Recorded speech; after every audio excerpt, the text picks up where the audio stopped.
sans plus tarder, pour le temps qui nous reste, nous allons ouvrir la parole de Dieu dans Actes des apôtres, mais qu'on appelle aussi Actes du Saint-Esprit. Les actes du Saint-Esprit. Parce que c'est le Saint-Esprit qui accompagne les apôtres pour avoir ces actes. Ces actes de guérison, ces actes de gagner des âmes. Actes des apôtres, chapitre 2, du verset 41 à 47. Alléluia. Voilà. Si nous sommes engagés dans cet esprit d'évangéliser, cet esprit de gagner des âmes, cet esprit de distribuer des prospectus, c'est pour voir l'assemblée du Seigneur grandir en nombre, mais aussi en qualité. Nous voulons travailler dans ce sens. C'est la mission que le Seigneur nous a donnée. Quand tu parles d'église, c'est d'aller dans le monde, d'évangéliser, des âmes soient sauvées. Qui te donne le monde pour faire un peuple qui appartienne au Seigneur. Et alors que ce matin nous sommes là, nous sommes ce peuple rassemblé et qui appartiennent au Seigneur. Amen. Mais pas un peuple qui ne bouge pas. Pas un peuple qui est statique. Pas un peuple qui est comme un monument. Mais un peuple qui bouge. Un peuple qui progresse. Un peuple qui va de l'avant. Et un peuple qui glorifie le nom de son Dieu. Amen. Nous voulons être ce peuple-là qui bouge. Ce peuple-là qui est en mouvement. Ce peuple-là qui va dans le monde. Ce peuple-là qui prête la parole de Dieu. Ce peuple-là qui convainc par l'esprit les âmes qui n'appartiennent pas au Seigneur. Ce peuple-là qui amène dans la maison du Seigneur des âmes pour être sauvées. Alléluia. C'est pourquoi nous avons lu ce passage. Ce passage, c'est l'exemple de ce peuple, ces premiers chrétiens, ces premières assemblées, au temps des apôtres, que l'Esprit de Dieu utilisait. L'Esprit de Dieu se servait d'eux. Et malgré les persécutions, le temps était difficile pour eux. La période était difficile pour eux. Parce que les gens voyaient que c'était une nouvelle religion qui venait contre les lois de Moïse. Donc ils n'en voulaient pas, mais ils persévéraient. Parce qu'ils croyaient avoir reçu la vérité. Ils croyaient avoir reçu le Messie. Ils croyaient avoir reçu l'enfant de Dieu, le Fils de Dieu. Ils croyaient avoir reçu le Sauveur du monde, le Sauveur d'Israël, Jésus-Christ, la vérité. Amen. Et alors il fallait travailler pour faire connaître ce Christ, ce Messie, cette vérité aux Juifs et au-delà des Juifs, les païens. Alléluia. La question qu'on se pose, quel était leur secret? Quel était leur secret? Parce que le passage que nous avons lu est excellent. Il a dit qu'en une seule fois, le nombre des disciples augmenta d'environ 3000. Augmentation du nombre de fidèles. Chaque jour, à chaque rassemblement, il y avait rajout. Il y avait rajout. Le nombre s'accroissait. Le nombre augmentait. Il y avait là un secret. Il y avait là une force. Alors c'est de cette force que nous allons parler ce matin. C'est de cette force que nous allons parler ce matin. Et cette force qui les dirigeait, qui faisait que les âmes étaient gagnées, s'appelle l'unité. L'unité. L'unité, une force pour une église qui gagne des âmes. L'unité, une force pour une église qui gagne des âmes. Et on va s'efforcer de voir comment cette unité était vécue, était exprimée au milieu d'eux. Comment les premiers chrétiens étaient unis pour gagner des âmes. Et comment devons-nous être unis pour que nous puissions gagner des âmes? Pour que, en évangélisant, les gens soient touchés, facilement touchés, pour qu'ils viennent à l'église. Le passage nous dit qu'ils étaient ensemble. Ensemble, ils persévéraient dans l'enseignement des apôtres. Ensemble, ils persévéraient dans l'enseignement des apôtres. Ils étaient là ensemble. Ensemble, ils pratiquaient la communion fraternelle. C'était là et ils pratiquaient la communion fraternelle. Ils se soutenaient, ils s'aimaient, ils s'entouraient. C'est cela, la communion fraternelle. Ensemble, ils rompaient le pain. Ils participaient à la table du Seigneur. Ensemble, ils étaient autour de la table du Seigneur. Et alors, ils se réjouissaient en partageant le repas du Seigneur qu'on appelle la Sainte Seine. Ensemble, d'un commun accord, ils priaient. La prière dirigeait leur vie. Quand on va prier, ils étaient là, tous, et ils priaient. Et alors que ce mois d'août, comme nous avons dit, nous allons prier ensemble, il faut qu'on se rassemble pour prier. Ensemble, ils priaient. Ensemble, d'un même cœur, ils croyaient. Ensemble, ils savaient le même cœur. Le cœur était uni. Quand on les voyait se regrouper, ils les expliquaient comme s'ils avaient le même cœur. Le cœur n'était pas divisé.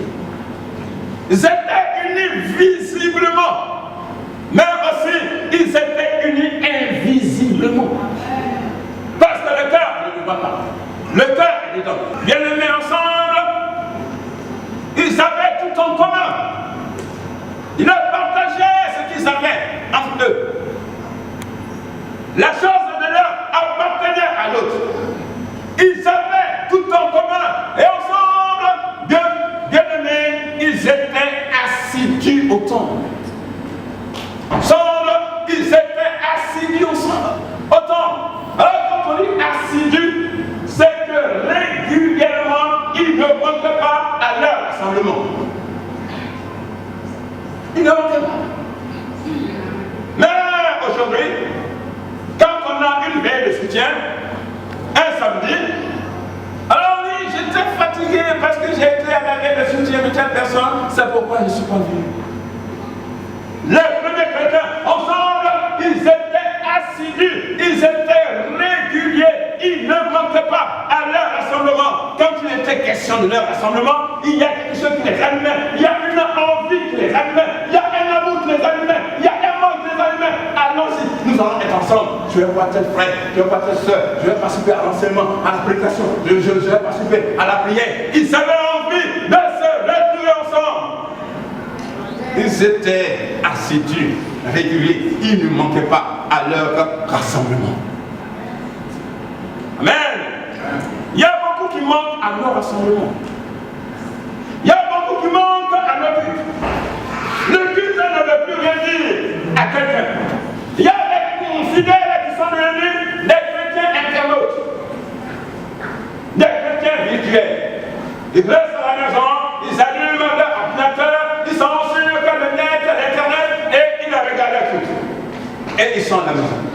Mais là, tu n'es pas dans une assemblée, tu n'es pas en contact avec des frères, tu es en train de désobéir aux principes bibliques de l'assemblée du Seigneur. Et le Seigneur agit, il opère dans le rassemblement de ses élus. Il faut aimer l'assemblement des chrétiens, il faut être assidu à ce rassemblement, il faut venir là, c'est là, au milieu de l'assemblée, au milieu du peuple, que Dieu se manifeste. Amen. Amen. Assidus, ils étaient ensemble assidu et il venait au temple pour louer le Seigneur. Ne restez pas à la maison. Si vous restez à la maison pour un motif qui ne veut rien dire, qui n'est pas vrai, vous êtes en train de désobéir au Seigneur. Il ne peut venir dans la maison du Seigneur. Ensemble, ils étaient ensemble et les résultats étaient visibles. Le résultat était visible. Le nombre de disciples augmenta d'environ 3000 âmes. Une croissance exponentielle. On voulait à chaque rassemblement avoir 3000 âmes. Alors on allait multiplier les salles, on allait multiplier les lieux de culte dans Paris.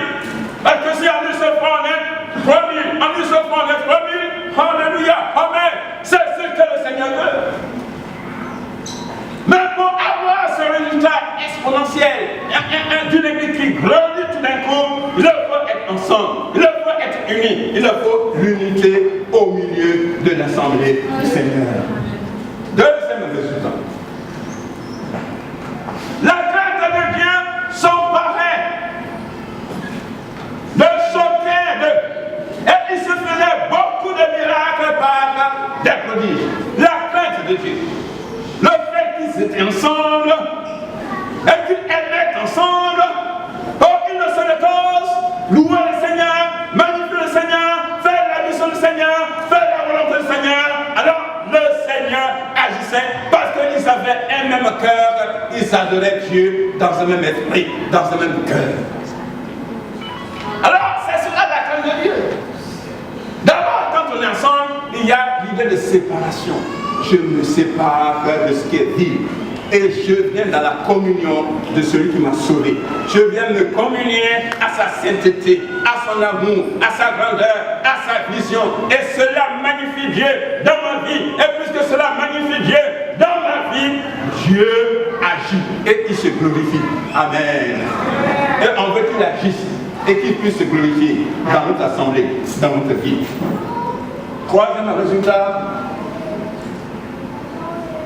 Le Seigneur ajoutait chaque jour à l'église ceux qui étaient sauvés.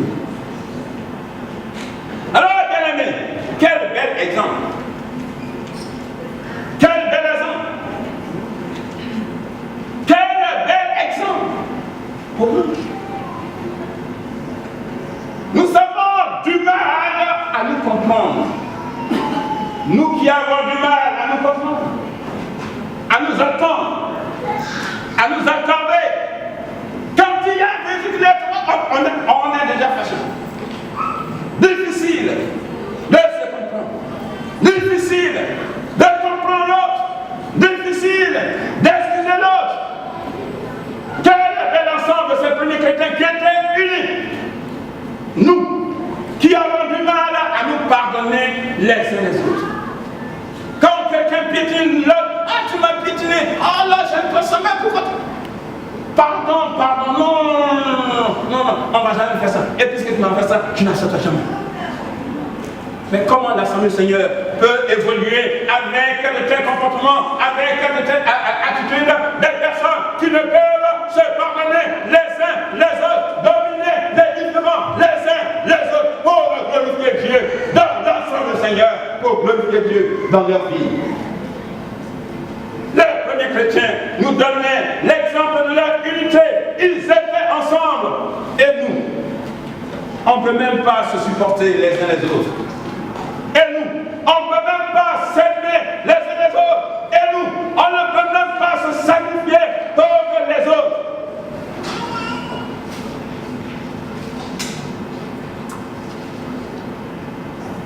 Nos actes, nos comportements, nos attitudes font souffrir l'Église extérieure. Nos actes, nos attitudes, nos comportements font souffrir l'Église du Seigneur et amènent l'Église de Dieu à l'échec. Au lieu de l'avancer, au lieu de la faire multiplier, alors nos comportements, nos attitudes font que dans l'Église de Dieu, il y a de la soustraction. Au lieu qu'il y ait de l'addition, de l'augmentation, alors il y a de la soustraction. parce qu'on n'est pas unis, parce qu'on n'est pas ensemble. Dans le cœur, on est visiblement là, mais dans le cœur, on n'est pas unis. Ils avaient un même cœur. Alléluia. Ils avaient un même cœur. Alors c'est pourquoi les âmes sont montées. L'unité est une force. Pour une église qui gagne les âmes, et bien aimé, il faut qu'on soit unis. Et les âmes seront gagnées. Et non seulement les âmes seront gagnées, mais les âmes seront conservées. C'est une chose de gagner des âmes. C'est une chose de conserver les âmes gagnées. C'est aussi une chose de travailler au progrès à l'avancement de ces âmes pour qu'ils arrivent à ressembler le Seigneur Jésus-Christ et à attendre le retour glorieux de celui en qui ils ont cru. Amen. Amen. Nous avons du travail à faire. Et ce travail-là, il faut le faire. Et c'est quand on le fait que le Seigneur donne le fruit, le résultat positif de ce travail qui est fait. Alléluia. Les 4 éléments de base de l'unité pour une église qui gagne des âmes. Les 4 éléments de base de l'unité. S'il y a unité, c'est qu'il y a des éléments à observer. Et quand nous observons ces éléments, alors nous disons, oh, merci Seigneur, tu nous as aidés. Et le Seigneur veut nous aider. Amen. Premièrement, les premiers chrétiens n'étaient pas divisés sur la doctrine de la personne du Seigneur Jésus. Ils n'étaient pas divisés sur la doctrine de la personne du Seigneur Jésus. Ils n'étaient pas divisés, par exemple, sur la divinité du Seigneur Jésus. Ils étaient tous convaincus que Jésus-Christ est Dieu. Ils étaient tous convaincus que Jésus-Christ est le Fils du Dieu vivant. Ils étaient tous convaincus que Jésus, malgré qu'il soit physique, visible, il était la divinité révélée. Au commencement était la parole. La parole était auprès de Dieu. La parole était Dieu lui-même. Et la parole s'est faite chair, pleine de grâce et de vérité. 1 Jean, verset 1. C'est là l'expression de la divinité du Seigneur. Le Seigneur dit, moi et mon Père, nous sommes un. Celui qui m'a vu a vu le Père. Amen. C'est cela qui a troublé les Juifs.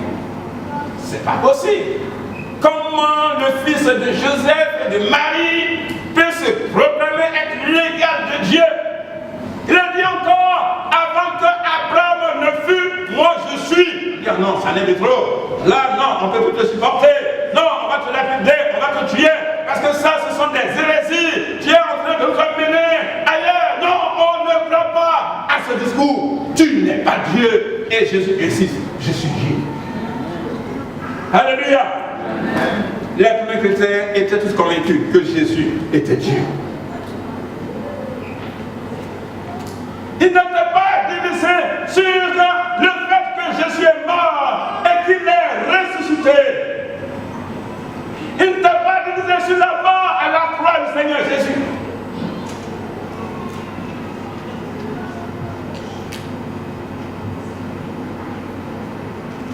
Concernant la croix de Jésus, ils ont été des témoins oculaires que Jésus est mort. Et ça c'est indéniable. Jean 19, verset 30. C'est écrit.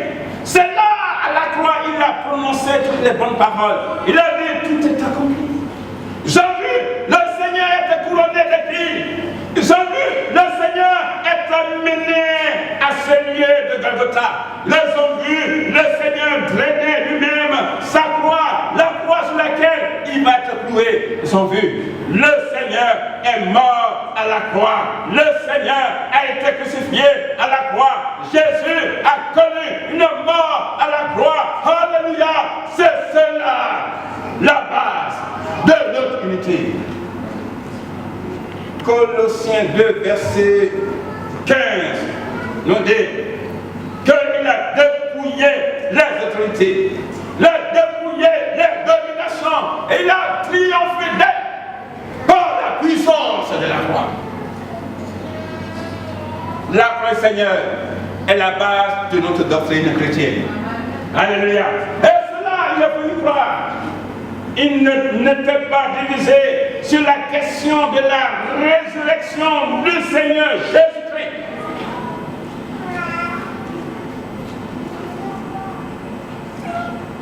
Thomas dit, si tu dis que c'est toi qui es là, ça va compliquer. Parce que je t'ai vu, on t'a crucifié. Je t'ai vu, on a percé ton côté. Je t'ai vu, on t'a couronné d'épines. Je t'ai vu, on t'a flagellé. Alors, je t'ai vu, on t'a enseveli. Alors, si c'est toi vraiment qui es ressuscité, mais c'est simple, montre-moi son ainsi. Comme ça, je vais croire. Le Seigneur dit, heureux ceux qui ont vu et qui ont cru. Heureux c'est ceux qui n'ont pas vu et qui croient. Alléluia. Parce qu'il ne s'agit pas de voir tous, mais il faut croire. Et puisque tu veux croire, tu veux voir pour croire, Thomas, voici les stigmates dans mes mains. Et alors que Thomas a vu, il s'est incliné, il a commencé à adorer le Seigneur. Amen. Amen. Le Seigneur est ressuscité. C'est ce que Paul enseigne aux Corinthiens. 1 Corinthiens 15, verset 3. Je lis selon mon évangile, selon ce que j'ai reçu. J'ai reçu que Christ est mort, que Christ a été enseveli, que Christ est ressuscité et qu'il a apparu à plus de 500. Alléluia. Mort, enseveli et ressuscité. Notre Seigneur est ressuscité. Amen. Les premiers chrétiens n'étaient pas divisés sur la question de la glorification du Seigneur. Sur le fait que, c'est vrai, on l'a vu ressuscité, mais il est monté au ciel. Il est monté au ciel. Il n'est plus resté en bas. Il est monté au ciel. Amen. Acte 1, verset 11. Acte 1, verset 9. Il a dit qu'il fut élevé pendant qu'il le regardait et une nuée le déroba à leurs yeux. Les disciples étaient là. Et là, tout d'un coup, le Seigneur, paf. Oh, mais il va où? Il va où? Même s'il désirait l'attraper, il ne pouvait pas, parce que c'est une force qu'il a soulevée, à leurs yeux. Personne ne pouvait dire, attrape le Seigneur, empêche-le de partir. À leurs yeux, il partait, il était enveloppé d'une nuée, et paf, il a disparu comme ça. Il est parti. Amen. Donc, quand tu as été témoin oculaire de l'élévation, de la glorification du Seigneur qui monte comme ça à tes yeux et qui disparaît au ciel, tu es un témoin oculaire de sa glorification, de son ascension, de sa montée au ciel. Et nous avons ce témoignage par le Saint-Esprit. Le Saint-Esprit nous convainc sur cela. Et puisque cela est écrit, le Saint-Esprit nous dit que cela est vrai. Donc, Seigneur, en qui tu crois, il est mort, il est enseveli, il est ressuscité et il est monté au ciel et il est assis à la droite de Dieu le Père. Et là-bas, il intercède pour toi ce matin. Alléluia. Et là-bas, il intercède pour toi ce matin. Bien-aimés, les premiers chrétiens n'étaient pas divisés sur la question du Seigneur Jésus-Christ. Ils étaient certains que celui qui est parti, il leur reviendra. Acte 1, verset 11. Alors qu'ils étaient là, il est parti. Il est parti. Est-ce qu'il pourra revenir? Il ne reviendra plus jamais. La manière dont il est là et qu'il a disparu à nos yeux, c'est incroyable. Est-ce que ce Jésus pourra nous revenir un jour? Et là, d'abord de nous dire qu'un ange, une personne en habit blanc, leur a apparu. Oh, mais calmez leur doute. Et il leur a dit, ce Jésus qui a été élevé au ciel du milieu de vous reviendra de la même manière que vous l'avez vu s'en aller. Ce Christ reviendra. Alléluia. Soyez calmes dans vos doutes, dans vos perplexités. Calmez-vous. Il reviendra de la même manière que vous l'avez vu partir. Le Seigneur reviendra. Le Seigneur, il sera de retour. Le retour glorieux du Seigneur Jésus est une certitude. Ayons l'assurance que le Seigneur revient bientôt. Amen. Et c'est cela aussi que nous prêchons. Jésus revient bientôt. Alléluia. Il n'était pas divisé sur les questions doctrine. Il n'était pas aussi divisé sur le fait que Jésus seul est le Seigneur et le Sauveur du monde. Tu n'es pas divisé là-dessus. C'est celui-là en qui nous avons cru. Celui-là qui nous a dit qu'il est Dieu.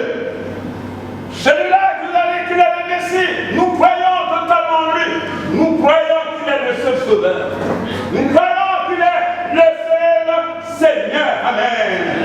Parce qu'il a dit, je suis le chemin, la vérité et la vie. Nul ne vient te Père que par moi seul. Alléluia. Il y avait plusieurs maîtres. Il y avait Caïphe, il y avait plusieurs maîtres. Il y avait Nathanaël, il y avait plusieurs maîtres. Nathanaël, c'est un disciple. Mais il y avait ces docteurs de la loi qui étaient là. Mais il croyait que Jésus est le seul chemin, la seule vérité, la seule vie qui, par lui seul, nous pouvons accéder au royaume de Dieu. C'est pourquoi ils avaient l'énergie, la puissance, la détermination de le prêcher et de le présenter même aux Juifs. Voici le Messie que nous attendions. Il est là, acceptez-le. Vous allez être sauvés. Repentez-vous de vos péchés. Christ seul est la solution du salut du monde. Alléluia. Il n'y a de salut en aucun autre. Acte 4, verset 12. Il n'y a de salut en aucun autre. Il n'y a de salut quand aucun autre nom n'est été donné sous le ciel. Sous le ciel, aucun autre nom n'a été donné. Parmi les hommes, par lesquels les hommes ne vont plus être sauvés. Aucun autre nom. Aucun. Si ce n'est le seul nom du Seigneur Jésus-Christ. Il y a des noms. Mahomet est là. Mais Mahomet n'est pas le seul chemin, n'est pas le chemin, la vérité et la vie. Mahomet, non. C'est pourquoi nous prêchons aux musulmans, tenez la vérité. Christ seul est la solution à vos problèmes. Amen. Seul le Christ qui le peut sauver. Il était convaincu là-dessus. Et il prêchait cette doctrine. Il n'était pas divisé là-dessus. Bien-aimés, croyons à la doctrine du Seigneur Jésus. Prêchons cela. Présentons cela. Le Seigneur utilisera sa parole pour convaincre les cœurs et amener les gens à lui. Deuxièmement, les premiers chrétiens n'étaient pas divisés sur la question de personne. La question de personne ne les divisait pas. les questions de personne ne les divisaient pas. Ils arrivaient à surmonter les questions de personne. Ah oui, pasteur bien-aimé, quand on est ensemble, quand on forme une communauté, quand on est ensemble, il y a des choses qui ne vont pas. C'est sûr.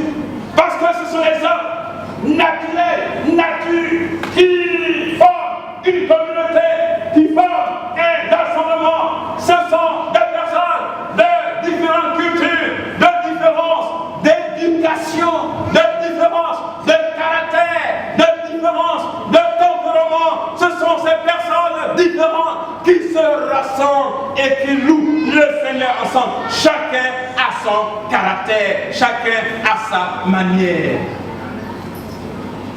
Mais il ne permettait pas, il ne donnait pas l'occasion que les différences culturelles, que les différences naturelles, que les différences caractérielles puissent les diviser.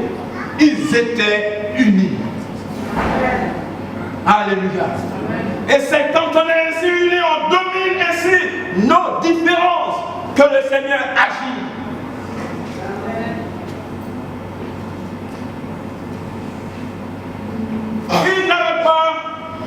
Il y avait une parfaite entente entre les responsables.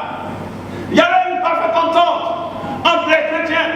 Il y avait une parfaite entente entre les femmes. Il y avait une parfaite entente entre les hommes.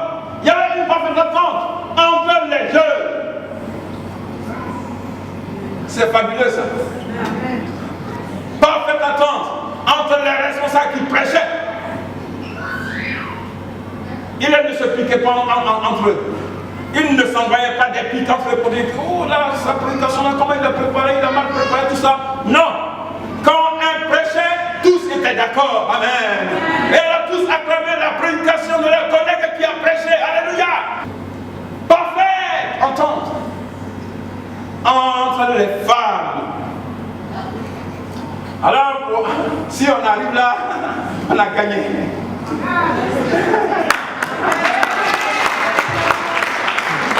On arrive à la parfaite entente entre les femmes.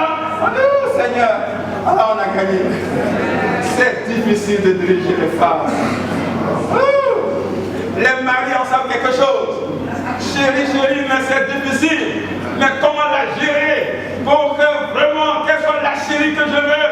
C'est difficile, les caractères s'enfrontent. Un chéri, il faut bien qu'on se...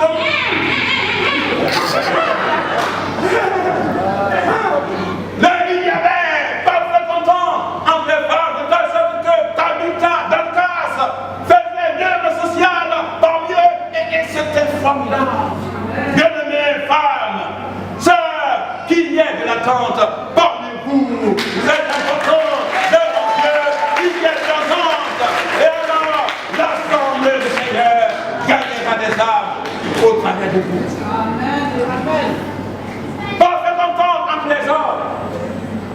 Bon, les hommes, ils arrivent à se supporter un peu. Mais aussi, c'est aussi difficile. Il faut que les hommes se comprennent. Il faut que les hommes s'entendent. Il faut que les hommes se supportent. Il faut que les hommes, main dans la main, puissent travailler à l'avancement de l'œuvre du Seigneur.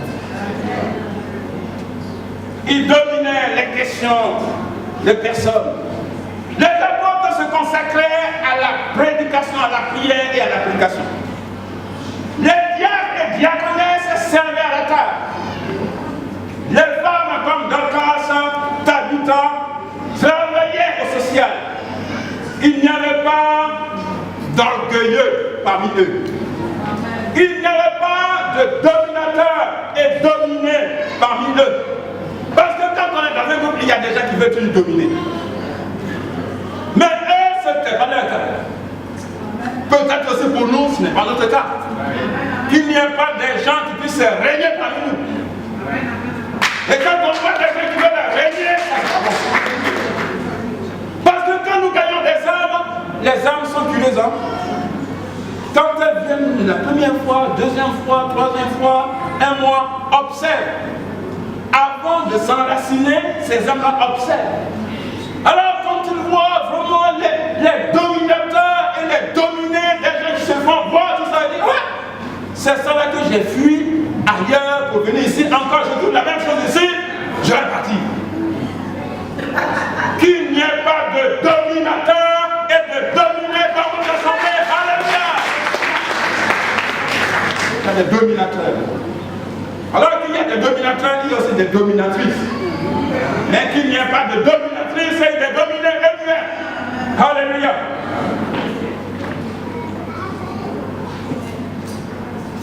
Ah, bien aimé, ceci est très important. Il n'y avait pas de jaloux parmi eux. Il n'y avait pas de jaloux parmi eux.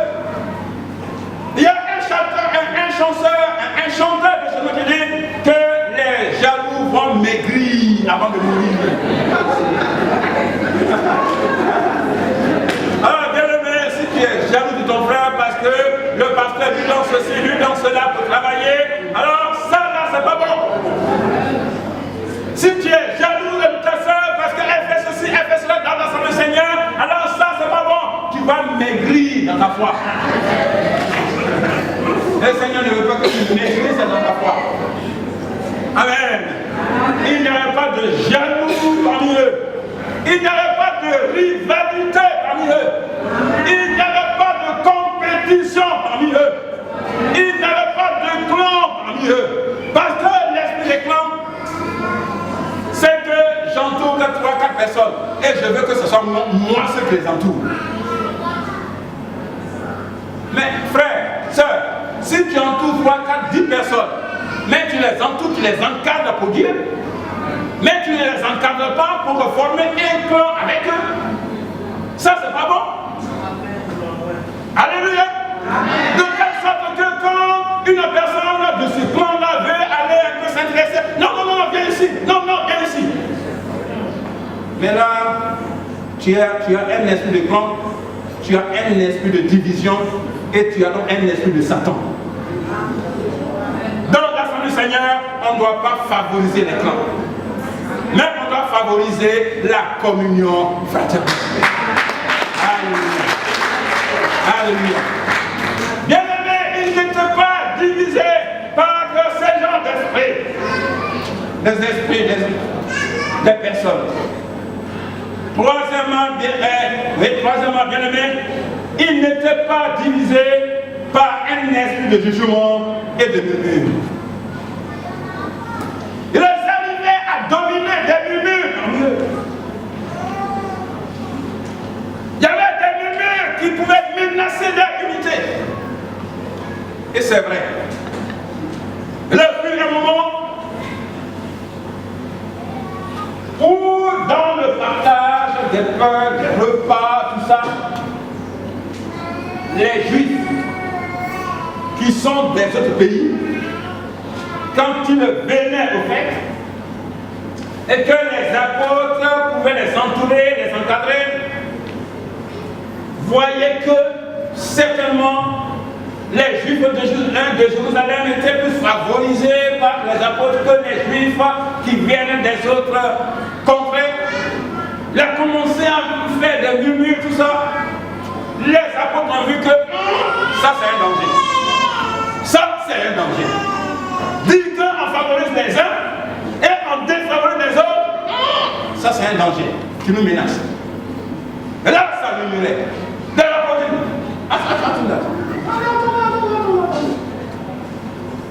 dit, choisissez des personnes parmi vous. Choisissez vous-même.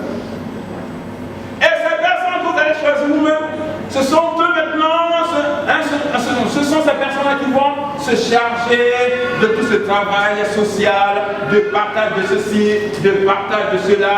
Et nous maintenant, on va se décharger de tout ça. Et notre travail, ça sera la prière et la prédication. Comme ça, puisque c'est des gens que vous aurez choisi vous-même, alors ils vont vous servir pleinement et il n'y aura pas de problème. Et c'est ce qu'ils ont fait. Ils ont choisi des gens parmi eux. Acte 6, verset 1 à 8. Et ce sont ces personnes-là qu'on appelle des diacres et des diaconesses. Et des juifs étrangers qui venaient des autres pays ont été aussi choisis. C'est-à-dire d'origine grecque. Mélangés, le groupe était mélangé. Et on fait un travail formidable. Et les murmures ont été vaincus. Alléluia. Il faut travailler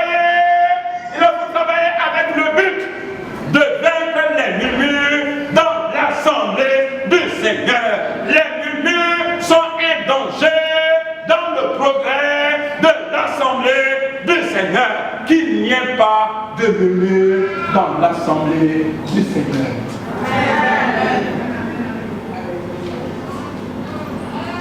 Bien-aimé, il n'était pas divisé par un esprit de jugement.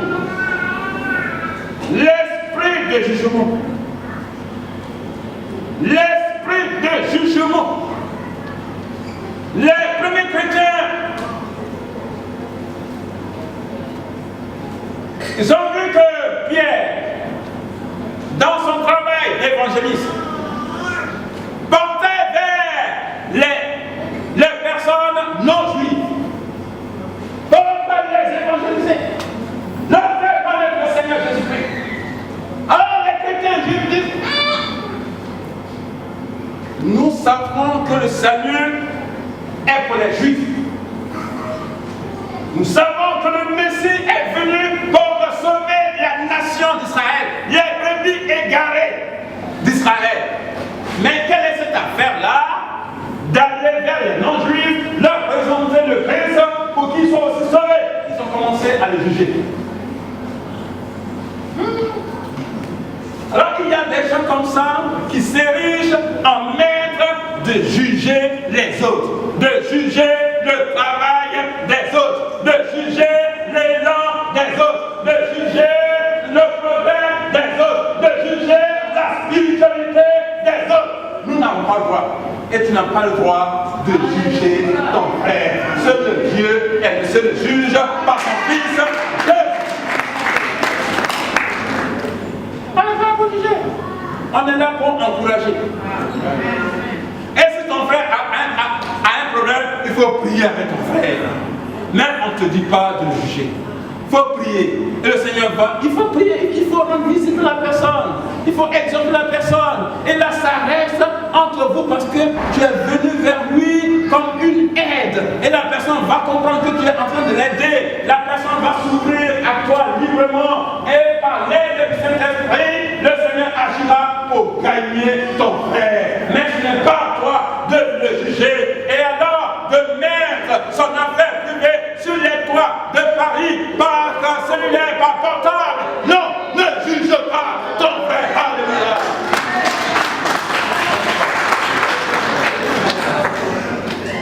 Amen.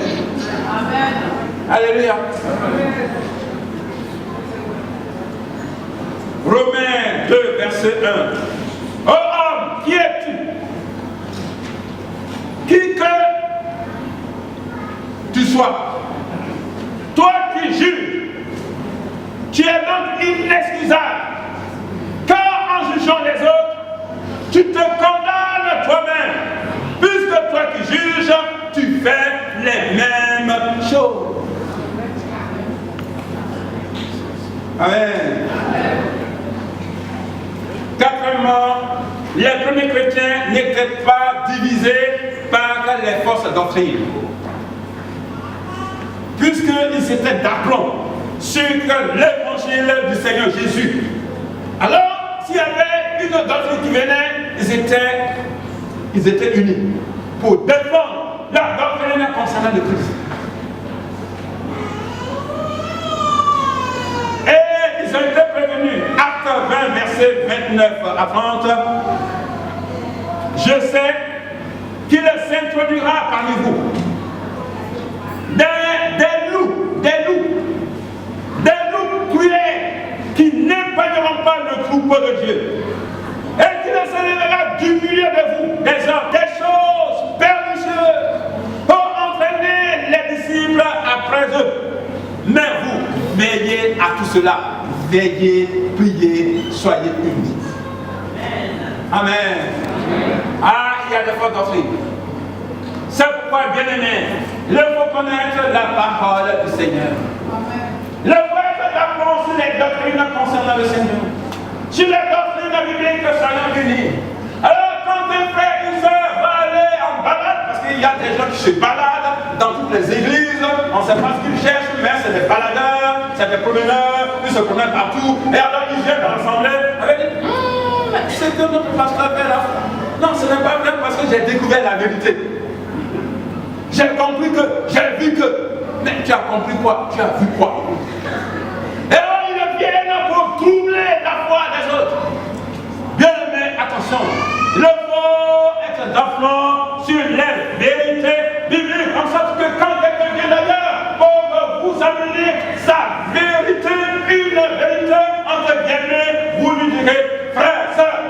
sur la vérité. Il y a une doctrine qu'on appelle la doctrine de la prospérité. Et à cause de cette doctrine de la prospérité, puisque ce sont des pasteurs qui prêchent cela, alors on s'attaque aux pasteurs. On dit, vous prêchez pour vous enrichir. Vous prêchez pour dépouiller le peuple de Dieu. Mais quand on est solide dans la parole de Dieu, alors on voit que quand le pasteur prêche, ce n'est pas pour s'enrichir, mais pour enrichir le peuple de Dieu de la parole de Dieu, pour que la spiritualité aille croissant.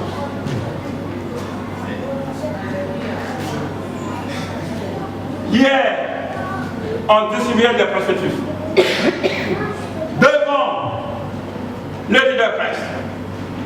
Et des frères congolais, en fait, pas frère congolais parce qu'il est appelé frère celui qui est dans le Seigneur. On ne sait pas s'ils étaient frères.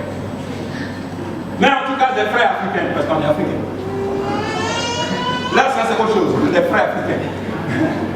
Donc, je leur donne la propriété, je dis, qui vous êtes? Elle dit, mais nous sommes des chrétiens, nous distribuons des propriétés pour que vous puissiez venir à la maison du Seigneur, vous puissiez découvrir le Seigneur Jésus-Christ. Elle dit, moi je ne viens plus à l'église. Ah, mais pourquoi tu ne viens plus à l'église? Elle dit, parce que vous les pasteurs, vous prenez l'argent des fidèles. Elle dit, mais explique. Parce que là, d'abord, tu ne sais pas que je suis pasteur. moi, je t'ai appelé frère. Hein? Elle dit, oui.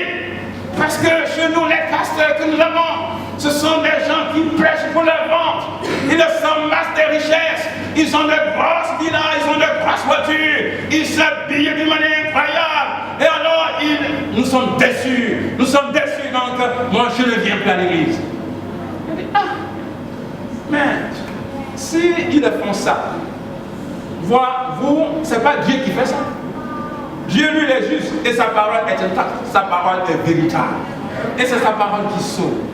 Donc, si les hommes prêchent cela dans un esprit de guerre sordide, il faut voir l'évangile du Seigneur. Il faut voir le salut de votre âme. Parce que Jésus revient bientôt. Et quand il va revenir, ce n'est pas pour distribuer des bonbons. Il reviendra pour sauver, mais il reviendra aussi pour juger. Alors, il faut que vous soyez soustraits du jugement du Seigneur Jésus-Christ pour être sauvés. Et ce qu'ils nous prêchent, ces gens-là, c'est qu'ils disent que la dîme appartient au pasteur. Ils disent que la dîme appartient au pasteur et ils s'appuient sur les Lévites. Et vous connaissez les Lévites? Il dit, oui, je prends le livre des Lévites. Il dit que ces pasteurs disent que dans l'Ancien Testament, quand les Juifs donnaient les dîmes, ça appartenait qu'aux Lévites. Et donc c'est les Lévites qui recevaient les dîmes. Donc eux aussi, c'est eux qui doivent recevoir les dîmes. Et alors ils reçoivent les dîmes et ils s'enrichissent. Et alors quand même un fidèle a des problèmes pour venir leur demander de l'aide, ils n'ont pas d'aide pour les chrétiens, ils ont leur richesse pour eux seuls. Je ne viens plus à l'église. Et ça c'est une fausse doctrine. Une fausse doctrine dit que les dîmes appartiennent qu'au pasteur. Parce que le Seigneur a des charges.